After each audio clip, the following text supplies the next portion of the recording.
तो अगर आपने रिसेंटली मोटो G85 ख़रीदा है या आप लेने का प्लान कर रहे हो, आज की वीडियो में मैं इसकी सारी कैमरा सेटिंग्स आपके साथ शेयर करने वाला हूँ स्क्रीन रिकॉर्डिंग के साथ। तो अगर आप लेने का सोच भी रहे हो, आपको आइडिया लग जाएगा कि इसकी कैमरा ऐप में क्या क्या ऑप्शन मिलती हैं, और अगर आप ऑलरेडी ख़रीद चुके हो तो बेटर फोटोज़ और वीडियोज़ के लिए आपको क्या सेटिंग्स रखनी चाहिए। स्टार्ट करते हैं and let me show you. पहले नंबर ऑफ़ कैमराज की बात करते हैं, जो मुझे काफ़ी सही चीज़ लगी इस फ़ोन में। इस बजट में अंडर 20,000 आपको अल्ट्रा वाइड एंगल भी मिल रहा है, 1x तो मिल ही रहा है, मैक्रो मोड का भी ऑप्शन मिल रहा है जो बेसिकली अल्ट्रा वाइड कैमरा को ही यूज़ किया जा रहा है। इतनी सारी चीज़ें मैंने अंडर 20,000 पिछले 2-3 महीने में कम देखी हैं। तो मैं आपको दिखा देता हूँ, ये 1x है, ठीक है, इसको आप 2x तक लेके जा सकते हो। बाकी अगर हम पिंच एंड जूम करते हैं इस तरीके से तो आप अप टू 10x यहाँ पे लेके जाके फ़ोटो ले सकते हो। अल्ट्रा वाइड एंगल 0.5x है जो काफ़ी वाइड है। कई फ़ोन्स में 0.6x रहता है, इसमें 0.5 है तो आपको ज़्यादा वाइड एंगल मिल जाता है। मैक्रो का भी ऑप्शन है। अब मैक्रो के लिए लेट्स सपोज मैं अगर अपने फ़ोन यूज़ करता हूँ तो इस तरीके से आप पास जाके एक डिसेंट डिस्टेंस पे मैक्रो फ़ोटो क्लिक कर सकते हो। तो ये हो गए नंबर ऑफ़ कैमरास की बात। अब हम आते हैं यहाँ पे एक ये फ़िल्टर का ऑप्शन बना हुआ है, तो ये ओरिजिनल है, फिर उसके बाद ब्लैक एंड वाइट हो गया। इस तरीके से आपको अलग अलग फ़िल्टर्स मिलते हैं। मैं साइकिल थ्रू कर रहा हूँ ताकि आपको आइडिया लग जाए कि क्या क्या फ़िल्टर्स हैं, कैसे क्या ऑप्शन मिलते हैं। तो काफ़ी सही, आई थिंक थोड़े सिनेमैटिक टाइप के इन्होंने फ़िल्टर्स दिए हैं। डिपेंडिंग ऑन योर यूज़ आप यूज़ कर सकते हो। ऊपर की साइड आते हैं।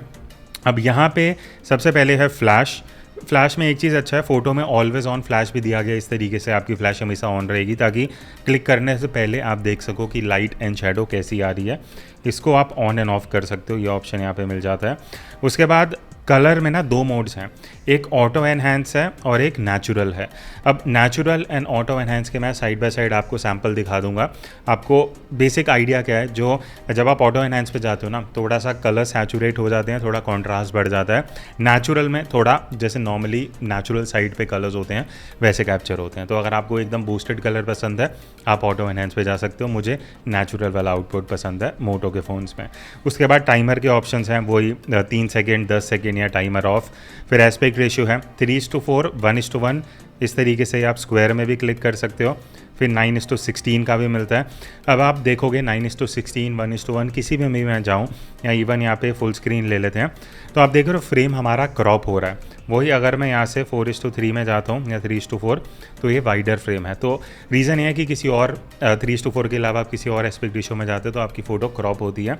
तो ट्राई करो 3:4 में ही कैप्चर करो। अब मैं आपको फ्रंट कैमरा का भी दिखा देता हूँ फ़ोटो मोड में। तो सेल्फी के लिए कुछ इस तरीके से कैमरा है। यहाँ पे एक चीज़ बढ़िया है, बाय डिफ़ॉल्ट ये वाइड एंगल पे होता है, ये स्टैंडर्ड है।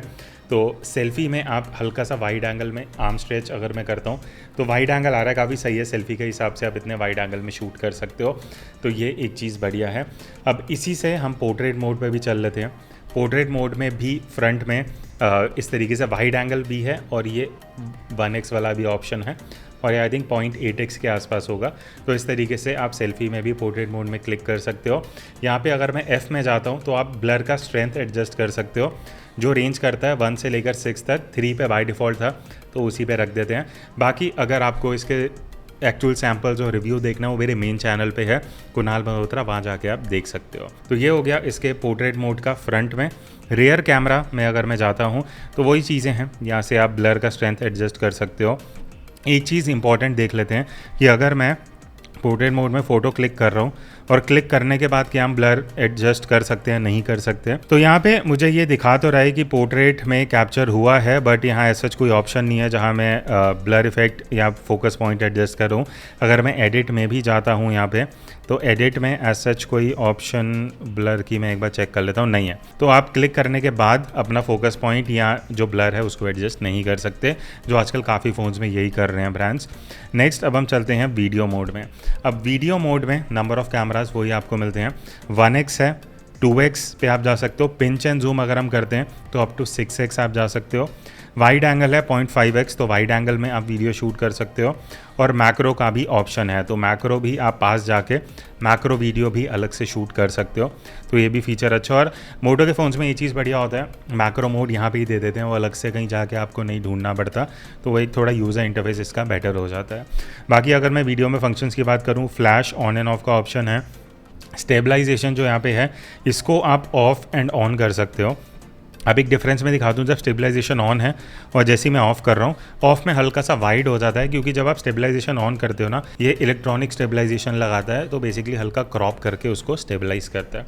तो अगर आप ट्राइपॉड पे वीडियो शूट करने वाले हो, ऑफ रख सकते हो। अगर हैंड हेल्ड कर रहे हो तो स्टेबलाइजेशन ऑन कर सकते हो। अब एस्पेक्ट रेशियो दिया गया है फुल और 9:16, दो ही ऑप्शन यहाँ पे आपको मिलते हैं। रेजोल्यूशन का यहाँ पे कोई भी ऑप्शन नहीं है। उसका रीज़न ये है कि ये जो वीडियो है, एक बार मैं रिकॉर्ड करके छोटा सा क्लिप आपको दिखा देता हूँ। अच्छा, रिकॉर्ड करते हुए ये चीज़ अच्छा है, आप वीडियो पॉज भी कर सकते हो, वापस प्ले भी कर सकते हो, ये फीचर अच्छा है। और यहाँ पे ये एक फ़ोटो का बटन दिया है, तो वीडियो रिकॉर्ड करते हुए ही आप फ़ोटो भी कैप्चर कर सकते हो। और जब आप वीडियो शूट कर रहे हो, आप 1x और 2x के बीच में स्विच कर सकते हो, बट ये अल्ट्रा वाइड का ऑप्शन नहीं दिखा रहा। वही अगर मैं अल्ट्रा वाइड पे जाके वीडियो रिकॉर्डिंग ऑन करता हूँ तो मुझे 1x या 2x का ऑप्शन नहीं दिखेगा। तो सिर्फ 1x में आपको 1x एंड 2x का ऑप्शन दिखता है। तो यहाँ पे अगर आप देखोगे आपको कुछ 4K 1080p का ऑप्शन नहीं दिखेगा, बिकॉज ये सिर्फ 1080p में वीडियो रिकॉर्ड करता है। आप 4K में नहीं रिकॉर्ड कर सकते, चाहे वो 1x हो, चाहे अल्ट्रा वाइड हो, चाहे मैक्रो हो, चाहे 2x हो, सब में ये 1080p में रिकॉर्ड करता है। तो आप 4K में रियर कैमरा से वीडियो रिकॉर्ड नहीं कर सकते। फ्रंट की अगर मैं बात करूं तो फ्रंट वीडियो में आपको कुछ वाइड एंगल वगैरह का ऑप्शन नहीं मिलता, एक स्टैंडर्ड ऑप्शन है, और यहाँ पे आपको कोई 4K वगैरह नहीं है। फ्रंट में 1080p है, इस बजट में 1080p ही आता है फ्रंट में, तो वो सारे ऑप्शन हैं। और ऊपर की तरफ स्टेबलाइजेशन ऑन एंड ऑफ यहाँ से आप कर सकते हो, वो ये ऑफ करने में थोड़ा वाइड हो जाएगा। और माइक का ऑप्शन है, आप इसको म्यूट अनम्यूट यहाँ से कर सकते हो। ठीक है, ये हो गया ऑल ओवर आपका वीडियो। अब नेक्स्ट मैं आपको स्लो मोशन दिखा देता हूँ। स्लो मोशन में एज सच कुछ ऑप्शंस नहीं है, सिर्फ 1x का ऑप्शन है। 1x पे अगर आप क्लिक करोगे तो ये 2x तक आप जा सकते हो, 1x से 2x के बीच में। उसके अलावा यहाँ पे आपको ऐसा कोई ऑप्शन मिलेगी नहीं।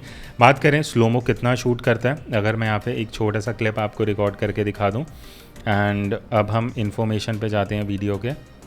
तो यहाँ पे अगर आप देखोगे आपकी जो वीडियो है वो 720p पे रिकॉर्ड हुई है, तो स्लोमो सिर्फ 720p पे ही है। अब प्रो मोड में जब हम आते हैं तो अगेन एक चीज़ बढ़िया है, आपको तीनों मोड्स मिलते हैं, चाहे वो मैक्रो मोड हो, चाहे अल्ट्रा वाइड हो, चाहे 1x हो, तीनों में आप प्रो मोड में सारी सेटिंग्स को एडजस्ट कर सकते हो। राइट साइड से स्टार्ट करते हैं। ऑटो फोकस का ऑप्शन है, यहाँ आप मैनुअल फोकस भी कर सकते हो इस तरीके से, तो जहाँ आप फोकस करोगे वहाँ पर ही रहेगा, पीछे फोकस नहीं जाएगा। या आप इसको इन्फिनिटी पे डाल सकते हो, या फिर आप ऑटो फोकस यहाँ पे लाके एडजस्ट कर सकते हो। वाइड बैलेंस का ऑप्शन है, वाइड बैलेंस आप जितना कम केल्विन रखोगे उतना ब्लू टिंट आएगा, जितना बढ़ाते जाओगे उतना वार्म टिंट आ जाएगा आपकी फ़ोटो में। तो यहाँ हम इसको ऑटोमेटिक कर देते हैं। उसके बाद है आपका शटर स्पीड। अब शटर स्पीड जो हमारी स्लोएस्ट है वो 32 सेकेंड है, और फास्टेस्ट आप 1/6000 के आसपास ला सकते हो। ISO की अगर मैं बात करूं तो मिनिमम ISO 100 है, ऑल द वे टू 3200। बाकी एक्सपोजर कंपनसेशन भी है, अगर आप ISO और शटर स्पीड नहीं करना चाहते तो इसको माइनस में ले आओ, फोटो डार्क हो जाएगी, प्लस में ले जाके आप फोटो ब्राइट कर सकते हो। फिर अब हम ऊपर की साइड आते हैं, वही फ्लैश का ऑप्शन है, flash on off always on कर सकते हो। टाइमर है, raw JPEG and raw plus JPEG दोनों ऑप्शन है, तो रॉ प्लस JPEG कर लेना, एक JPEG आएगी एक रॉ आएगी जब भी आप फोटो क्लिक करोगे, तो बेस्ट ऑप्शन है। एस्पेक्ट रेशियो है, वही सारी चीज़ें आपको यहाँ मिल जाती हैं। तो ये बेसिकली आपका प्रो मोड है, जहाँ पे आपको हिस्टोग्राम भी मिल जाता है। अब अगर मैं मोर पे जाता हूँ, यहाँ पे कुछ मोड्स आपको 8-10 मोड्स मिलेंगे, मैं इंपॉर्टेंट वाले बता देता हूँ। नाइट विजन पे अगर आप जाते हो तो ये बेसिकली नाइट मोड है, जहाँ सिर्फ आपको 1x का ऑप्शन मिलता है। तो अगर आप ज़्यादा लो लाइट में शूट करने वाले हो आप नाइट विजन पे जा सकते हो। बाकी आपको ड्यूल कैप्चर का भी ऑप्शन मिलता है, फ़ोटो वीडियो दोनों में है। तो इस तरीके से फ़ोटो में आप क्या कर सकते हो, आगे का कैमरा दोनों, पीछे का कैमरा दोनों एक्टिवेटेड होंगे। और इस तरीके से यहाँ पर मैं अगर एरो पे क्लिक करता हूँ तो ये बड़ी स्क्रीन में पीछे का कैमरा आ जाएगा, और आप पीछे वाले कैमरा को 0.5 और 1x दोनों में स्विच कर सकते हो। बाकी यहाँ पे ये आपको ऑप्शन मिलता है इस तरीके से। लेआउट का भी ऑप्शन है, आप हाफ स्क्रीन वाला लेआउट भी चूज़ कर सकते हो इस तरीके से, या फिर वो नॉर्मल वाला लेआउट। बाकी अगर मैं वापस मोर पे जाता हूँ तो स्पॉट कलर एक है बढ़िया फीचर। स्पॉट कलर में क्या है मैं आपको दिखा देता हूँ। इस तरीके से आप जिस भी कलर पे जाओगे ना, जैसे हम येलो कलर पे जाते हैं, अब वो सिर्फ उस कलर को रखेगा, बाकी सबको ब्लैक एंड वाइट कर देगा। इसकी आप स्ट्रेंथ यहाँ से एडजस्ट कर सकते हो इस तरीके से, तो हम नॉर्मली इसको 50 बाई रखेंगे। अब देखो येलो की जगह अगर हम ग्रीन ले लेते हैं तो वो सिर्फ ग्रीन रहेगा, बाकी सब ब्लैक एंड वाइट हो जाएगा। तो ये काफ़ी क्रिएटिव टूल है जो आप सेलेक्टिव कलरिंग के लिए यूज़ कर सकते हो। अल्ट्रा रेस 50 मेगापिक्सल, अब इसमें जो प्राइमरी कैमरा हो 50 मेगापिक्सल का आपको मिलता है, बट बाय डिफ़ॉल्ट वो 50 मेगापिक्सल में नहीं आता, आपको इस मोड पे जाना पड़ेगा। अब जब आप फ़ोटो लोगे तो आपको एक्चुअल 50 मेगापिक्सल की फ़ोटो मिलेगी। उसके अलावा टिल्ट शिफ्ट है। अब टिल्ट शिफ्ट में क्या होता है, बाय डिफ़ॉल्ट ये आपको लीनियर ऑप्शन मिलेगी। अब जहाँ पे आप ये पोर्शन रखोगे ना, सिर्फ वो एरिया फोकस में रहेगा, बाकी सब ब्लर हो जाएगा। तो ये tilt and shift creative result आपको दे देता है। ये ऑप्शन यहाँ पे आपको मिलता है और इसको आप अल्ट्रा वाइड 1x दोनों में स्विच कर सकते हो। बाकी यहाँ पे वही सारे बेसिक ऑप्शंस हैं, स्पॉट कलर, फोटो, वीडियो, ये सारी चीज़ें आपको यहाँ पे मिल जाती हैं। बाकी अब हम चलते हैं एडवांस सेटिंग्स पे, क्या सेटिंग्स आपको ऑन रखनी है कि ऑफ रखनी है। साइड बाय साइड आप देख सकते हो स्क्रीन रिकॉर्डिंग। सबसे पहले है फ्रंट फोटो रेजोल्यूशन। जब आप सेल्फी लोगे आप उसको हाई पे भी रख सकते हो, आप उसको लो पे भी रख सकते हो, डिपेंडिंग आपको ज़्यादा रेजोल्यूशन चाहिए या बेसिक फ़ोटो चाहिए। अगर आपको जल्दी जल्दी सेल्फीज़ लेनी है आप स्टैंडर्ड पे रख सकते हो, एक आध सेल्फी ले रहे हो तो आप हाई रेजोल्यूशन ज़्यादा मेगापिक्सल पे ले सकते हो। शॉर्ट ऑप्टिमाइजेशन को आप ऑन कर लेना, बिकॉज इसके अंदर AI टेक्नोलॉजी है, वो सीन को डिटेक्ट करके कलर, सैचुरेशन, वो सारी चीज़ें अपने आप अप्लाई कर देता है। वाटरमार्क ऑन एंड ऑफ आपकी मर्ज़ी है, मैं ऑफ़ रखता हूँ।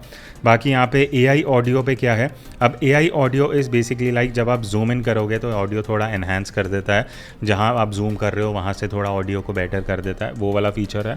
उसके बाद यहाँ पे वीडियो का ऑप्शन है कि आप H.265 या H.264 कर सकते हो।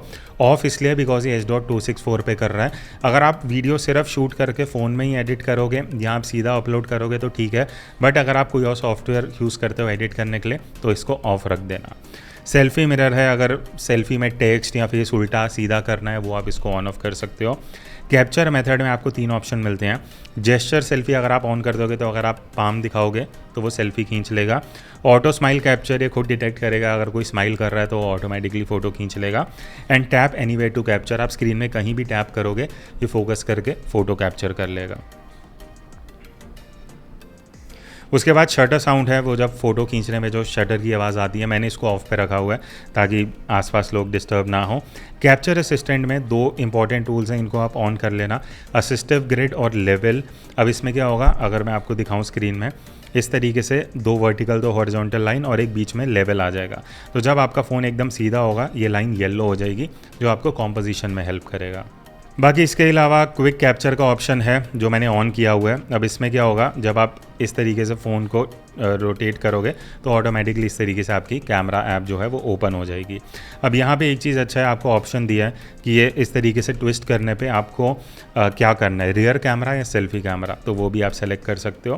बाकी कीप लास्ट मोड है, जैसे आप पोर्ट्रेट मोड या वीडियो मोड ज़्यादा यूज़ करते हो तो जब भी आप ऐप बंद करते हो ऑटोमेटिकली ये फ़ोटो मोड पे खुलता है। तो अगर आप ये ऑन कर दोगे तो हर बार आपका जो भी लास्ट मोड होगा उसी पे ओपन करेगा। तो ये आपको कुछ सेटिंग्स मिलती हैं। तो होपफुली ये वीडियो आपको हेल्प करेगी टू नो कि अगर आप कैमरा सेटिंग्स अच्छे से अपने फ़ोन में करना चाहते हो Moto G85 में, तो क्या क्या चीज़ें आपको एडजस्ट करनी है। सो होपफुली ये वीडियो आपको हेल्प करेगी और इसका मेन कैमरा टेस्टिंग मेरे चैनल पे है, वो आप देख सकते हो। I will see in the next video, तब तक take care and keep clicking.